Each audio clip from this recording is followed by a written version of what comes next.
লোভ, মরিচিকা, মায়াজাল। এই মায়াজালে আমরা আটকে আছি, ফলে মৃত্যুর কথা আমরা ভুলে গিয়েছি। পাগলের মতো ছুট টাকা লাগবে, আরো খ্যাতি লাগবে, আরো যশ লাগবে, আরো দাপট লাগবে। আমার এত টাকা দিয়ে কি হবে? এত সম্পদে, এত ব্যস্ততা দিয়ে কি হবে তোমার? স্টপ, থামুন, অনেক হয়েছে। Anna, take a rest, take a breath and think about death.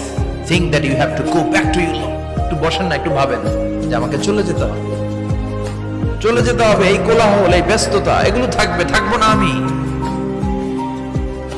বলেছেন মুতু কবলান তামুতু, মরার আগে একবার মরো। হাসিবু কবলান তুহাসাবু আলাইকুম, তোমার হিসাব নেওয়ার আগে তুমি একবার নিজের হিসাবটা করো না। বের করে একটু লিখো না কি কি ভালো কাজ করছিলা, যেগুলো দিয়ে নাজাতের ওসিলা হতে পারে। 1 2 3, আর কি কি আকাম কুকাম করছো দেখো না, লিখে দেখো। তুমি মরার আগে একবার মরো।